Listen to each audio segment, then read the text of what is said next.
Hey guys, second live stream of the day. Oh my gosh, it's a record. This could be one of 3 live streams. I'm not sure yet. Welcome to my daily location independent digital nomad remote work extravaganza live stream. I hope you guys were able to catch the impromptu stream today on the ski lift where we talked with Samantha and Amber, who are from the US and the UK respectively, I believe. Wait, Samantha and Emma, not Amber. Who am I talking about? And I ran into them on the ski slope, and I asked them to share their digital nomad stories. So if you missed this morning's live stream, make sure to check that out. But since I am trying to stream at the same time every day, I couldn't let you down. So I'm back at the same nighttime time. Hey, Andrew, how's it going? Did you catch this morning's stream? It was, I think, around 11 a.m. here, so it would have been, I don't know, sometime in the morning on East Coast time, or at night. Oh, you missed yesterday's stream? I was here. But, oh, I'm sorry you're sick. Sorry to hear that. Well, this is a quick stream because I have a client relocating right now to Mexico, and I have another one moving to Malta. So I'm in a work mode right now. I'm going to be working late in different time zones, but yeah, I just wanted to pop back in for another stream. And I got some news today. So the other day, I told you guys that I had applied to speak at a conference called The Next Web. And I got their response today that they declined and said that they were full. So that's kind of a bummer. But I wanted to share that with you guys because it's important to know that, you know, sometimes things don't work out the way you plan or the way that you would like them to go. And it's an important digital nomad lesson as well, because especially with traveling, Murphy's Law, like things never go as planned. And just like this morning, Emma was saying how her original plan to go to Guatemala and Nicaragua did not work out.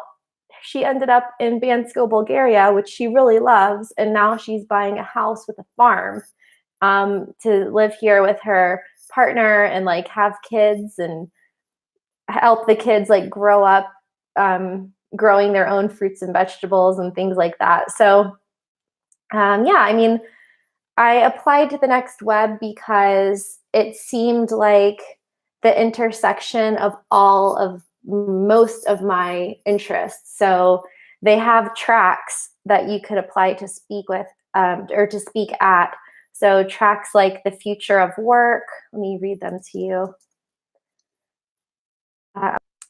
That is about the future of women in the workforce. So it's Europe's leading tech festival, and it's in May. And I applied because a friend of mine, well, actually another expat who is living in the Netherlands and saw my video on Amsterdam, or one of my first videos on Amsterdam. We became friends. She reached out to me, invited me to some business networking events, and she recommended that I apply because she's like, Kristen, this seems like right up your alley. So I did, but it didn't work out, but it's okay because like there's plenty of conferences.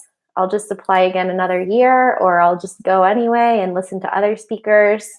Yeah, or I can use the same topics that I pitched. I can use them for a different summit or a different conference. So some of the tracks, if anybody's going to be in the Netherlands in May or nearby, they have the main stage with like lots of really famous people talking. People like Tim Ferriss and Gary Vaynerchuck have been on that stage. They have a track called Rebrand about new marketing technologies.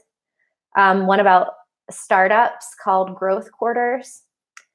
One called Hard Fork, which is about cryptocurrency. The future of work, my jam. It says the way we work is changing. Company cultures and leadership teams are evolving to meet the needs of their digital native employees. At the future of work, we'll explore how the traditional office will transform, from HR to the architecture of the building and everything in between.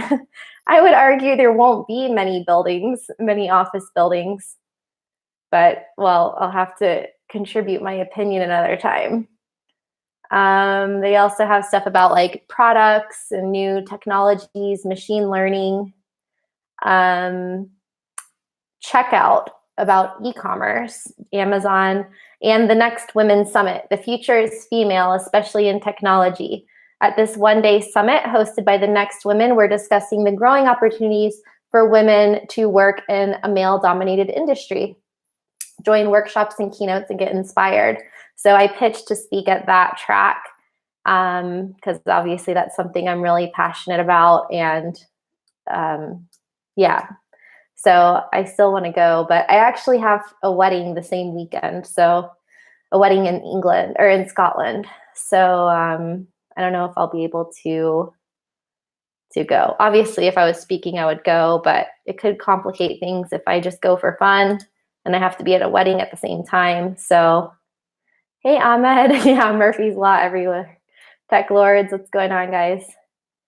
So, yeah, I just wanted to say, especially since I've been writing my book, that it's okay if things don't go as planned and things don't work out, whether it's with a business idea that you're really passionate about and it doesn't take off, or if it's like with my book, I was trying to get it published through a well-known publisher and they just didn't get it.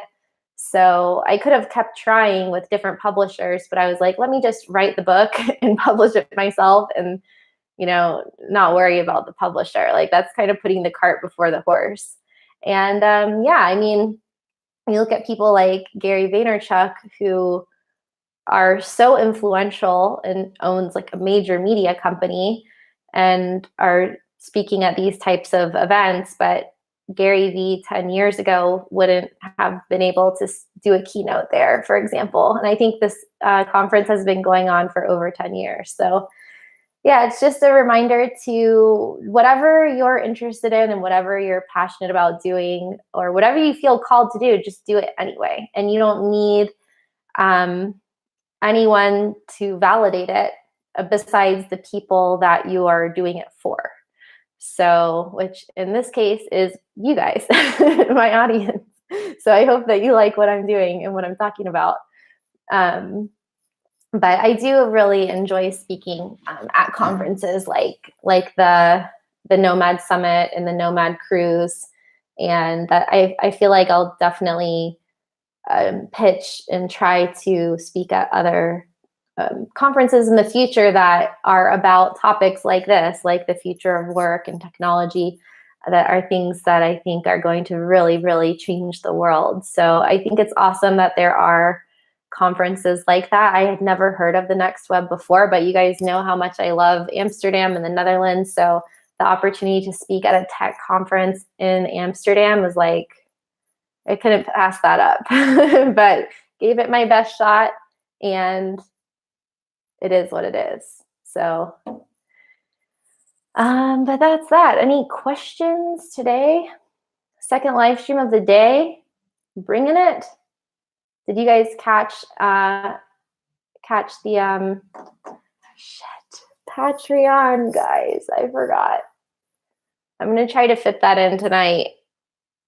I keep forgetting about that. Let me write it in my planner. Let me see if I can do that today. Boom. New priority. Ready to send Bitcoin my way. Yes. Oh man, one day when I'm feeling up to it, we'll have to talk about how all my clients were telling me to buy Bitcoin in 2011 and I didn't. I'm not, the trauma is still very real.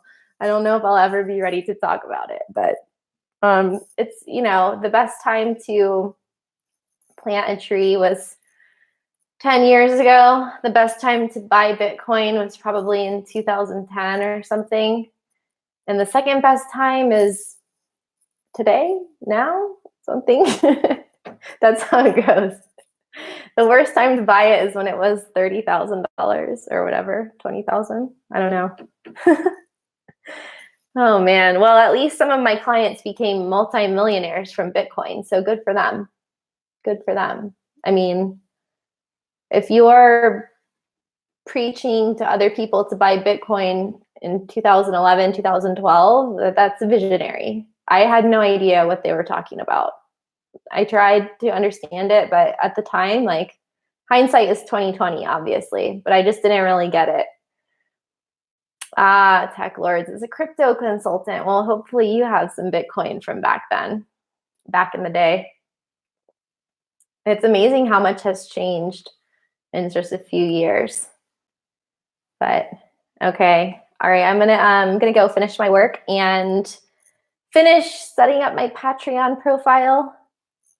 I don't know if, like, I'll have to link it. I think I can link it to YouTube. So they ask for a lot of info though. I'll just set up the basics because, like, you know, I'm kind of perfectionist. I go like a little bit too all out. Like my next web pitch, it took me like hours to write it, but it can be repurposed and used for something else now. So that's good. But yeah, the Patreon profiles, there's a lot of, obviously I want to deck it out with all the content and answer all the questions in full and everything like that. But of course, I opened the account months ago and I haven't finished setting it up yet because paralysis, perfectionist paralysis. So, okay, I'll go do that. All right. So see you guys tomorrow. And I hope you enjoyed the snow live stream this morning and this, you know, little failure story of the day. But I did hear another tip. Did I hear it? Yes, in a podcast, I think, when I was on the ski lift, which was on the Maverick show by my friend Matt Bowles. And he had Nick Martin on, who is German, and he's a TED-Talk speaker.